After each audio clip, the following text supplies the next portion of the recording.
YouTube channel. My name is Dacia and I am Simply Josephine across the internet, social media, my blog, my website, all of that can be found under Simply Josephine. I live in Northwest Montana and I am a maker. I make all kinds of things, but mostly sewing projects, herbal dyeing, and plant medicine are the main things that I do. So that is the main focus of this podcast. I start the podcast off with my latest herbal dye project, and then I move on to what is on my sewing table, talking all about the latest pattern that I have been experimenting with. And then I finish up the podcast with some sort of herbal apothecary related creation.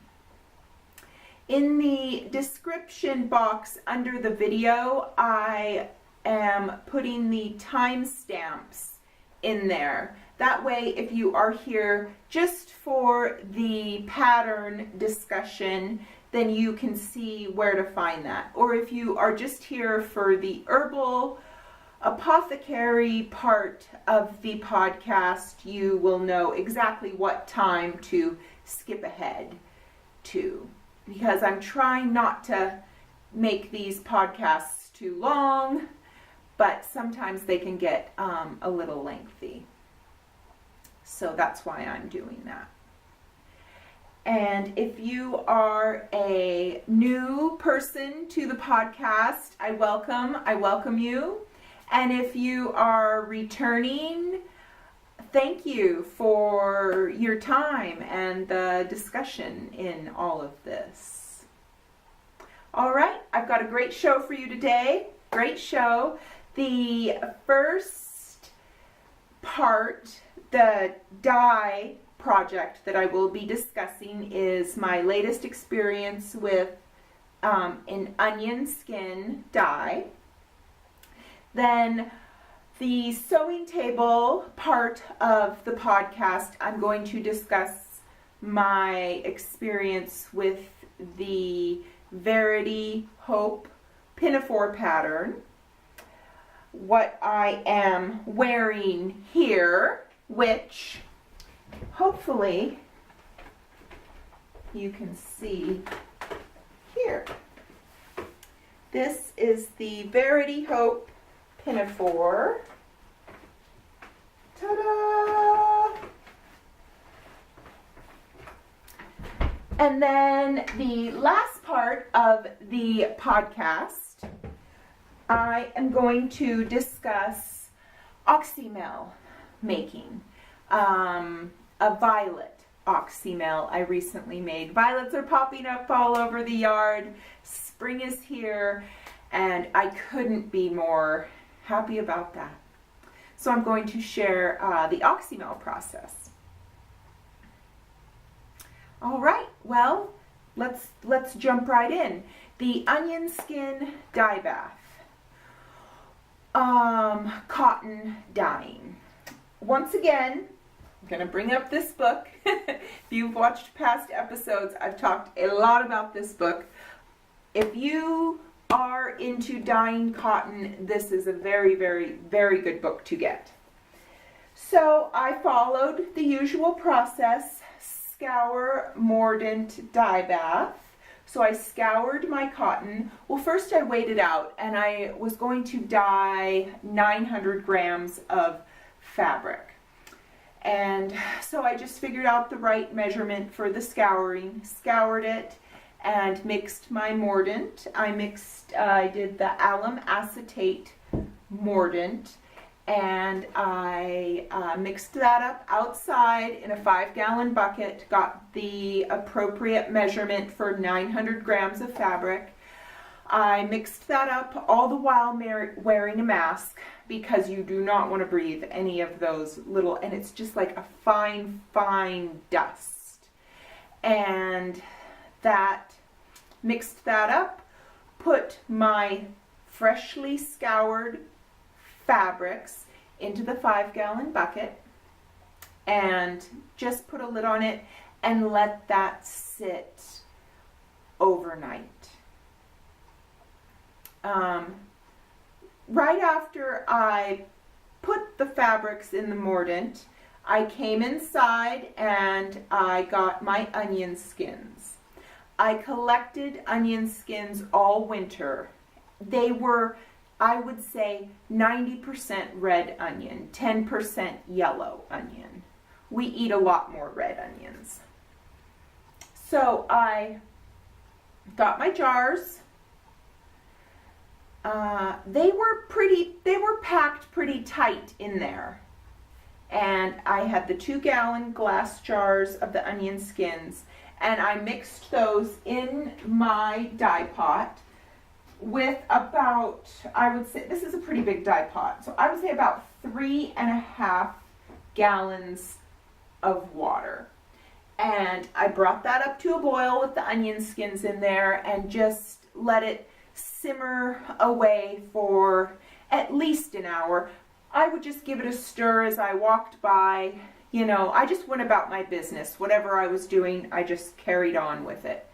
And then once that had simmered for, I'd say at least an hour, probably a little longer, I just put the lid on it and I just set it on the hearth to cool. And I just let that cool overnight, and I let my fabric soak in the mordant overnight. The next morning when I got up, I carried my pot out to the compost, and just with my hands, I just pulled the skins out and wrung them out really good and threw all those onion skins in the compost. And then I brought my dye pot back inside, put that on the stove, wrung out my mordanted fabrics and wrung those out really well, and then put them wet into the dye pot. And then I brought those up to a simmer, and I let those cook on the stove for a couple of hours. I would say probably close to 3 hours. And then I just shut those off, and I brought the hot pot outside to let it cool naturally. And then I wrung those out really good once it was cool, and I just hung those up on the line to dry. And then once they were dry, I brought them in and I ran them through my washing machine 3 times. Twice, well, I ran it just once, no soap, and then I did soap, and then I ran it again, no soap. And then you can, most washing machines, the drain just goes down into a pipe. Well, that's what mine does. And so sometimes if I hear the rinse cycle, I'll just run over and carefully pull it up and look at the color of the water that's draining out of the washing machine. So if that's a possibility for you, that's a good indicator to see if you have everything all rinsed out.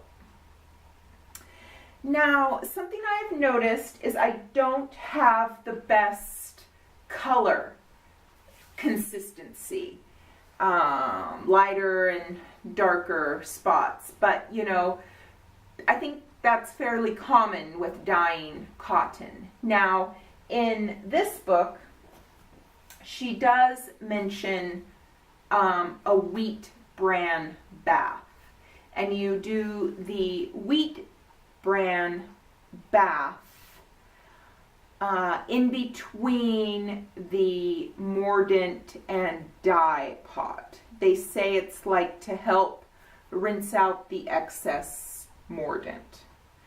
So I don't know, I might give that a try. I'm getting ready to do an Azure order, so I'm going to order some wheat bran, and I'm going to see how that goes. And if that doesn't go that great, then I can just bake with the wheat bran. I can just throw it into bread.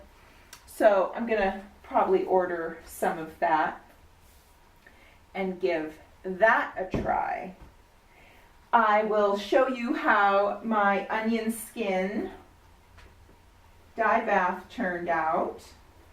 I did regular cotton, a cotton jersey knit for yoga skirts, and then at the thrift store I got this slip, but it's like a slip pants.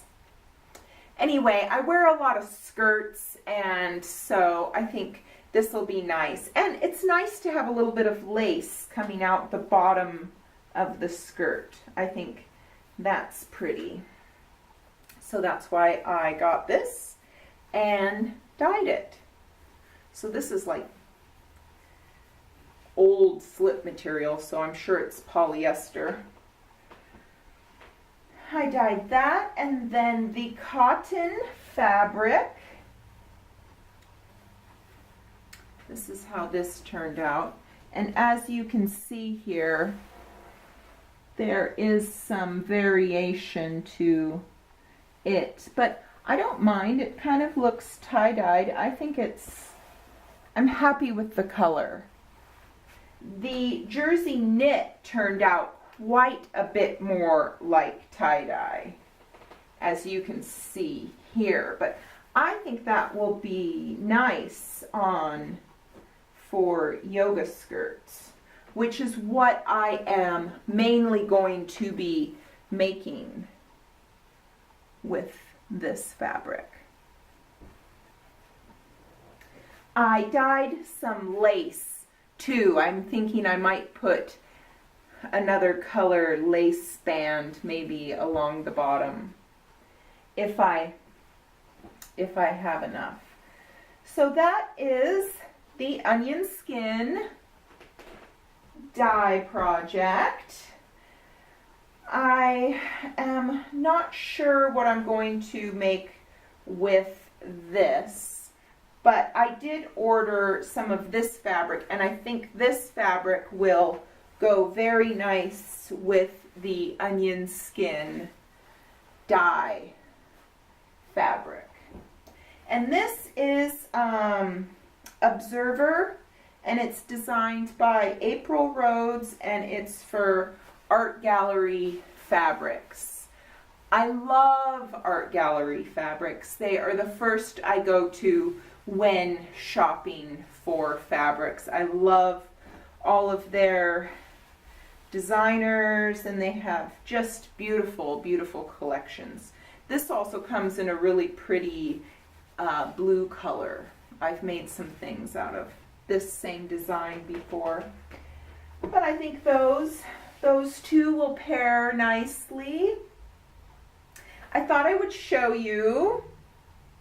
I was cleaning and took this down anyway, so I thought I would share with you the very first thing I discovered with onion skin dye, and it is this banner. And it is made by my friend Madeline. She is Woolly Witch of the West on social media, and she also has a YouTube podcast. This is her creation. She spun the wool, dyed the wool, weaved these little flags, and I just absolutely love this banner. And this is the first thing that I discovered was onion skin dyed, and I fell in love with it. And we actually traded a linen apron for this, so even better. It was a trade. A trade. And let's see, I think that about wraps up the dye part of the podcast. If you have any questions, please leave a comment, or if you have experimented with the wheat bran method, please leave a comment and let me know how that worked for you. The last podcast I did the avocado pit dye with the soy milk mordant, and I thought I would show you how the reusable vegetable sacks turned out. So you take these to the grocery store and you just, grab your bunch of parsley, and rather than putting in a plastic bag, you can put it in here and close it up. Or if you want to get some apples or some onions or mushrooms, lettuce, anything can go in here. And I finished up these bulk food bags, and they are listed and on the website, and they come in a 3-pack. But anyway, I thought I'd show you that because I had talked about it last time. And I also realized that I never showed you the black walnut dyed fabric yoga skirt with the patch on it, the black walnut patch. So I made this skirt for myself, and I've been wearing it quite a bit. It's holding up nicely. Really liking that. Those are the latest things that I've sewn with the botanically dyed fabric. Moving on to the sewing table. What is on the sewing table? Well, Verity Hope has been on the sewing table, and I have been really liking what I've been sewing. This is the Verity Hope pattern. There aren't any reviews on Textilia yet with it, but I'm going to put one on there, I do believe, because I did do a few things differently.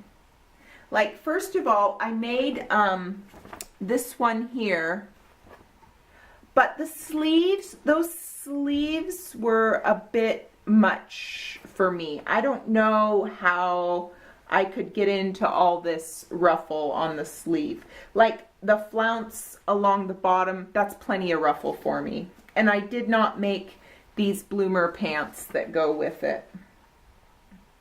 Mainly because I don't like elastic.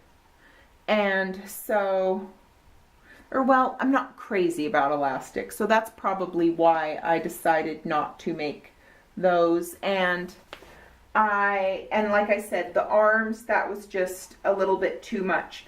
And I am pretty broad through here, and my arms are bigger than most, so a lot of times shirts and things can be kind of tight.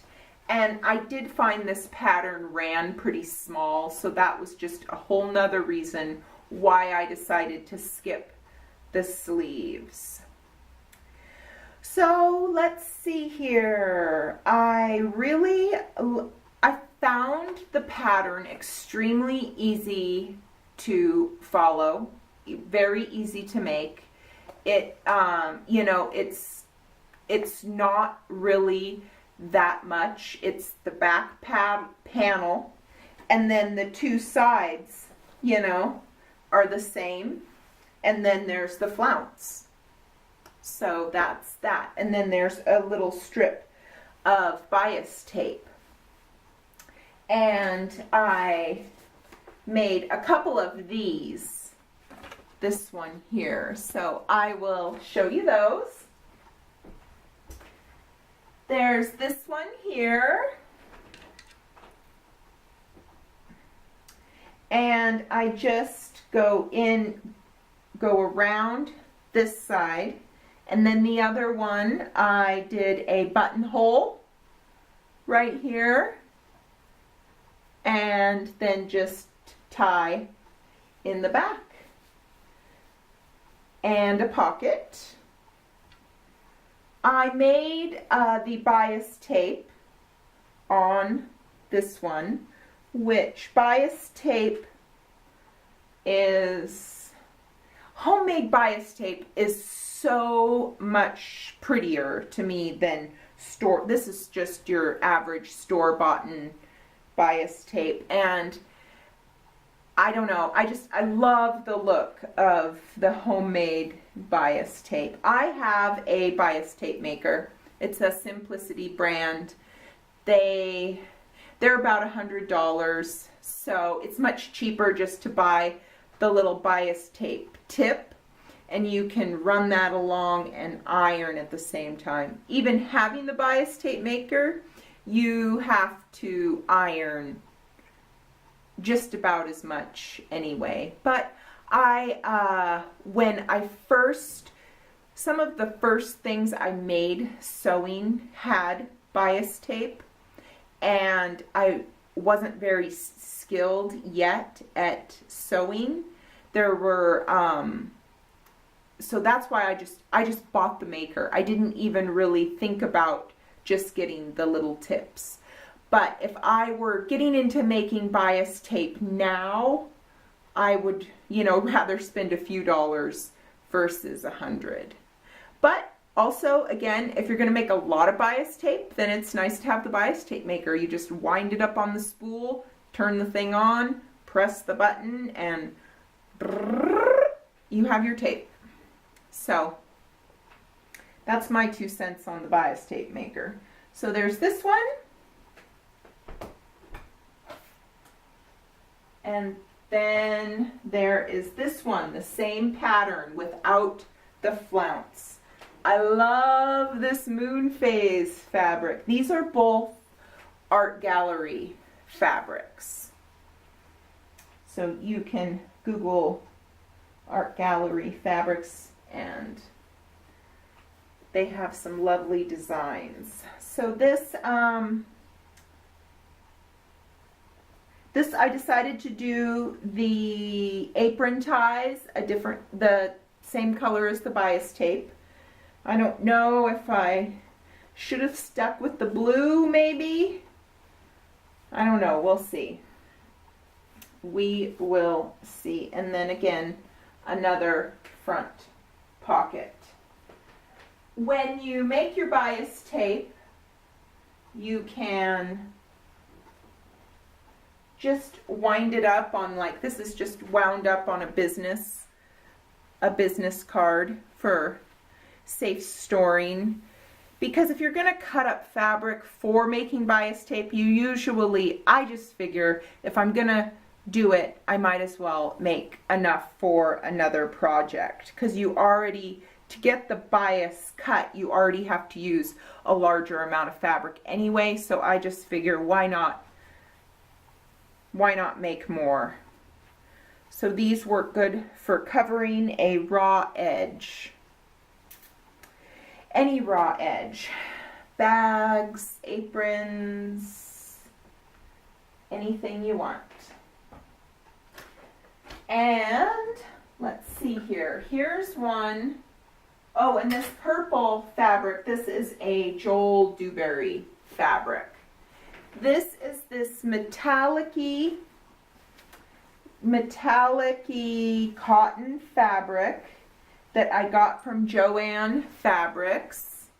I know, Joann Fabrics, but I didn't want to spend a whole lot of money on fabric when I'm in the experimental phase of things, and so that's why I went with that. But this is the Joel Dewberry, and then the flounce is a botanically dyed logwood. So this one, she's kind of fancy. She's a fancy one. 3 different things going on. But yeah. And if you are a local person, I will have these at Rendezvous coming up this weekend, the last weekend in April. So there they are. Oh, I better leave this here.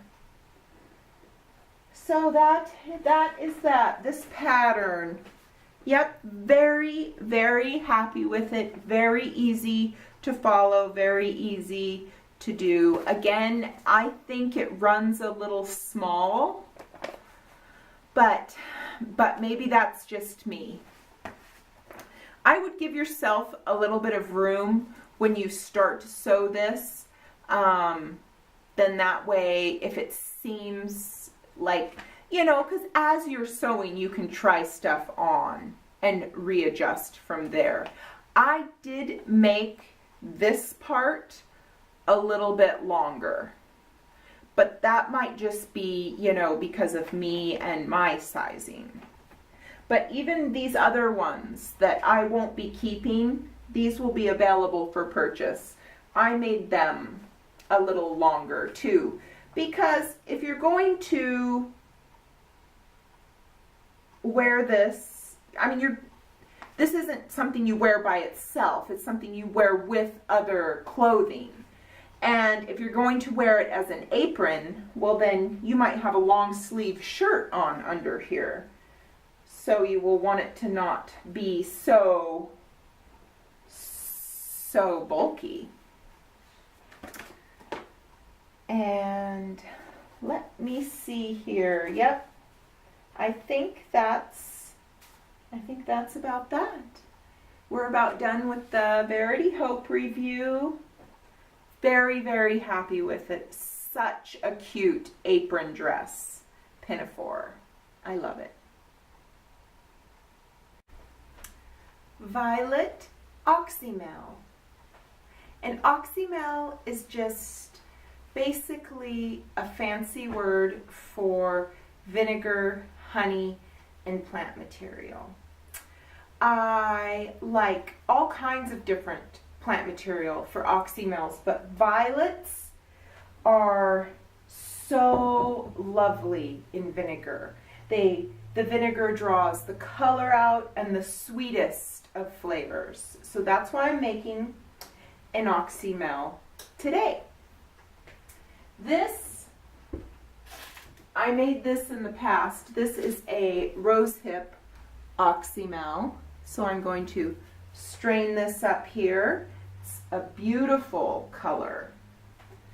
Oxymels are a nice way to get extra vitamins and minerals into your diet. They can go right on salad, beans, soups. You can drink them in water, or you can just have them by themselves. I like to make salad dressings with them. I like to marinate meat with them. And sometimes I will just, if they're tasty enough, like violet, or that one was rosehip, they are nice with fresh lime and a little bit of sparkling water, and you can make like a little mocktail out of them. Anyway, we can get started. Exact measurements, you know, there isn't an exact measurement. It's pretty much personal preference. Some people do half honey, half vinegar. I don't like mine that sweet. I like to do about 3 parts vinegar to 1 part honey. I'm using just some local raw honey. It's from McLowry Apiaries. They are in Libby. And I have raw apple cider vinegar here that I ordered from Azure. So that's what I'm using today. Not all the violets bust on the scene at the right time. So I made some violet vinegar earlier this week.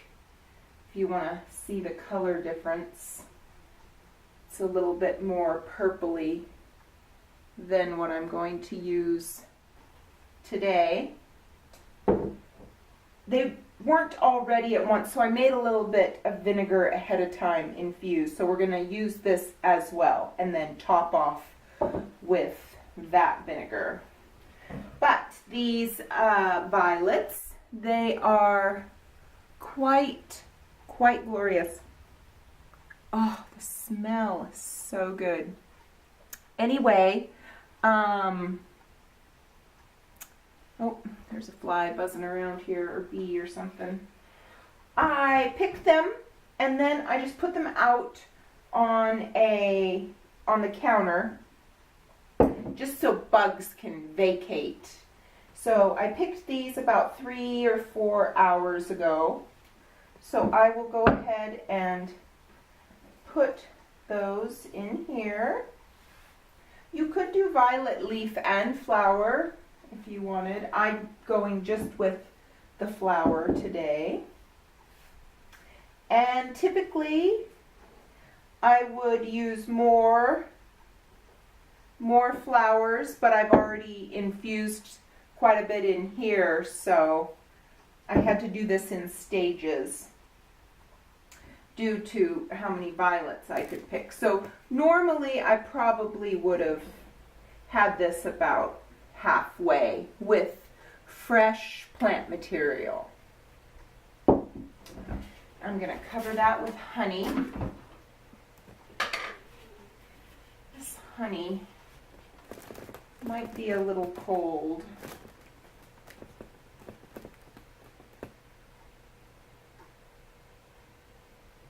There's a cat in a basket right behind you there. Hopefully he doesn't disturb the camera too much. I thought he was sleeping so well I wouldn't disturb him.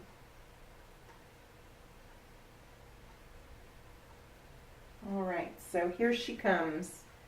I get the honey going in there.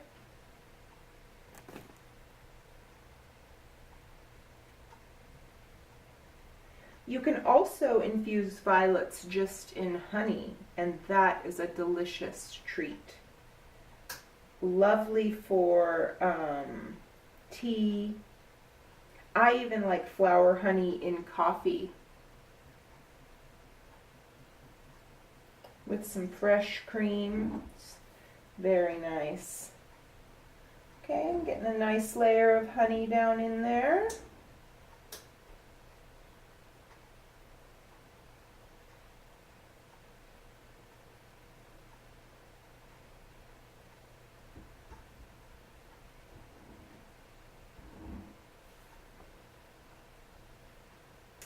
Again, there is no exact measurement. You just will have to start and experiment and see what you like. That is about enough honey for me. So then, just gonna slowly, whoop, try to not make a mess here. There we go. And my spoon here. And this violet vinegar that's been infusing already, I'm just going to pour a little bit in there and just stir that up some. Try to get that mixed in there. It'll be really clumpy at first, but you know what? You'll be able to shake it here once all the vinegar gets in. I just try to mash up the plant material a little bit with the honey.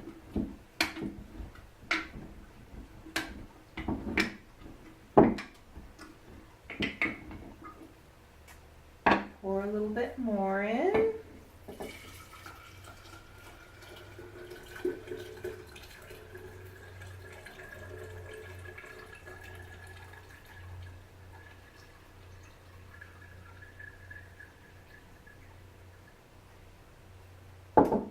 Oxymels, super fun and easy to make and so useful. So useful. Very nutritious addition to your diet. Just keep going back and forth, mixing and stirring. And I'll add a little bit more in.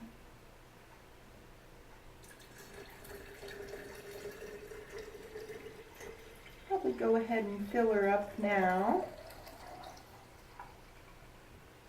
Oh look, I did that perfectly. I didn't want to be muscling this big bucket. It's pretty full, so sometimes it's kind of like, whoa, you know, have a big spill for my video moment. Okay, vinegar will corrode and eat these metal lids. They make plastic ones, so you can put a plastic lid on there, but if you don't have plastic ones, then you can just cut up a little piece of wax paper and put that down. Get the cap on there good, and then you can shake this. And you'll have to shake it quite a bit in its first week because you want to loosen up that honey and plant material. So I would just keep shaking this quite a bit, and then shake it tomorrow as well. Labeling. Labeling is very, very important. You want to label what it is, of course. So it's a violet flower oxymel. And today is April 21st, 2019. So I put that label on there, get it on the jar, shake it up some more, and there it is. Just place it on a shelf somewhere and let it sit for at least 6 weeks, and then you can strain the flowers out and bottle it and use it. And if you can't wait 6 weeks, you can always strain it a little bit early too.